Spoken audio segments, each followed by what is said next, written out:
ఈరోజు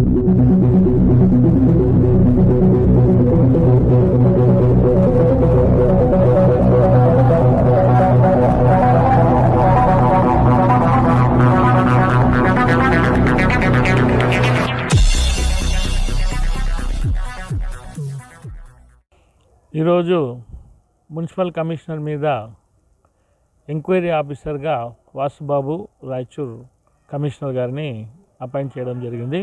ఈరోజు వచ్చి కమిషనర్ గారి మీద పెట్టినటువంటి అభియోగాలను ఆయన ఎంక్వైరీ చేయడం జరిగింది. దానికి సంబంధించిన ఆధారాలు కూడా ఇవ్వడం జరిగింది.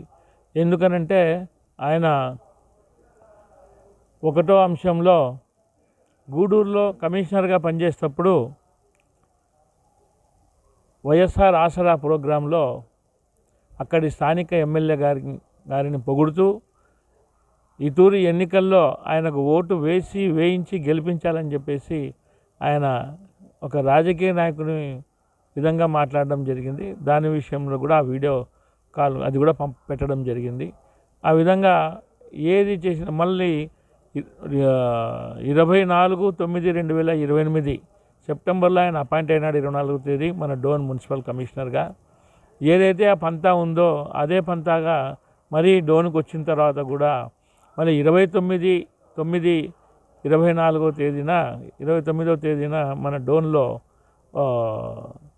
మన ఇల్లు మన గౌరవం అనేటువంటి గవర్నమెంట్ ప్రోగ్రాంలో బీజేపీ నాయకుల్ని, తెలుగుదేశం నాయకుల్ని, జనసేన నాయకుల్ని మరి ఆ గవర్నమెంట్ ప్రోగ్రాంలో స్టేజ్ మీద కూర్చోబెట్టి ఆయన పక్కన మరి కూర్చోబెట్టడానికి ఏం అర్హత ఉందని చెప్పేసి సభాముఖంగా అడుగుతున్నాం.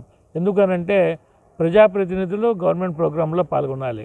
ఇక్కడ డోన్లో ప్రజాప్రతినిధులు అంటే మున్సిపల్ చైర్మన్ కావచ్చు, వైస్ చైర్మన్ కావచ్చు, కౌన్సిలర్లు, సంబంధిత వార్డు కౌన్సిలర్లు, వీళ్ళు ప్రజాప్రతినిధులు. మళ్ళీ వీళ్ళు లేకుండా ఏ పోర్టుఫోలియో లేని వాళ్ళు. అదే అందుకే సాక్షి పేపర్లో, ఈనాడు పేపర్లో కూడా కథనం వచ్చింది.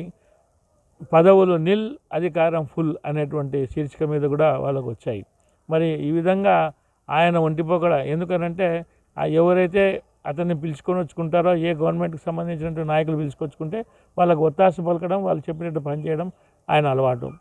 అంతేకాకుండా మరి సెప్టెంబర్ 30వ తేదీన సమావేశం జరిగింది.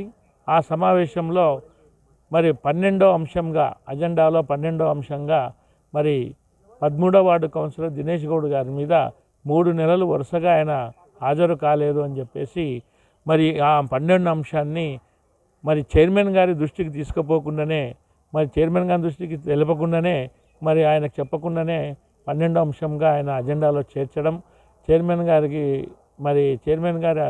మరి అధికారాన్ని కూడా ఆయన ఇది చేయడం జరిగింది. మరి ఈ విధంగా చేయడం మరి చట్టరీత్యా నేరం.